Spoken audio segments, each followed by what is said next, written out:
జోహార్ పేరుపోగు క్రాంతి కుమార్. నా పేరు శీల వెంకటేశ్వర్లు, బీసీ నవచైతన్య వేదిక వ్యవస్థాపక అధ్యక్షుడిని. ఈరోజు విజయవాడ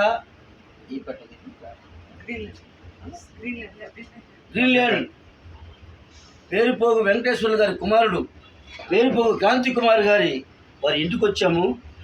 ఇది ఈ దుర్ఘటన జరిగి 40 రోజులు దాటిపోతుంది. 3 పిల్లలు, భార్య, పాపం వాళ్ళ అమ్మగారు, ఈ పిల్లలతో పాటు ఇంకొక పాప, చిన్న పాప కూడా ఉన్నది ఈ కుటుంబానికి. అయితే ఇంతవరకు ప్రభుత్వం స్పందించకపోవడం చాలా దారుణం. ముఖ్యంగా ఈ ప్రభుత్వానికి మేము చెప్పేది ఏంటంటే, బీసీ ఎస్సీ ఎస్టీల్లో జరిగిన ఎటువంటి దారుణాలు జరిగినా ప్రభుత్వం పట్టించుకోవటంలా. ఇది మంచి పద్ధతి కాదు. అది కాకుండా 3 బిడ్డల తల్లి, ఆ తల్లి పరిస్థితి ఏంటి? అతని తల్లి పరిస్థితి పెద్దావిడ, 60 ఏళ్ళు దాటుంటాయి ఈ తల్లికి. ఈ తల్లిదండ్రుల పరిస్థితి ఏంటి? ఈ పసి బిడ్డల పరిస్థితి ఏంటి? కనీసం ప్రభుత్వాలు ఆదుకోవాలి కదా, అది ప్రభుత్వాల బాధ్యత కదా.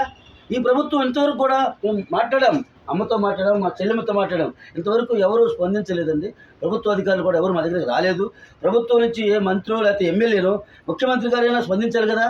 ఈ మాత్రం మానవత్వం లేకపోతే మీరు ప్రభుత్వాలు ఎలా సాగిస్తారు సార్?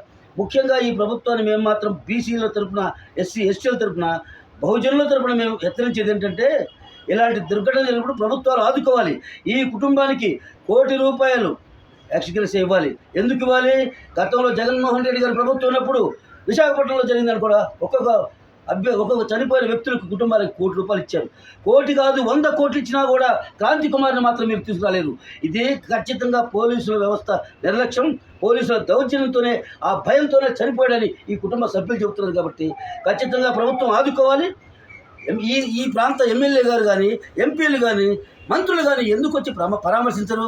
మీరు తప్పు చేశారని మేము అంటలా, జరిగిన తప్పుకు మీరు ప్రాయశ్చిత్తంగా ఏదో ఒక స్పాంతన కలిగించేలాగా ఈ కుటుంబానికి చేయాలని మనస్ఫూర్తిగా కోరుకుంటూ, ఈ అవకాశం ఇచ్చిన అందరికీ కూడా ధన్యవాదాలు తెలుపుతూ సెలవు తీసుకుంటున్నాను.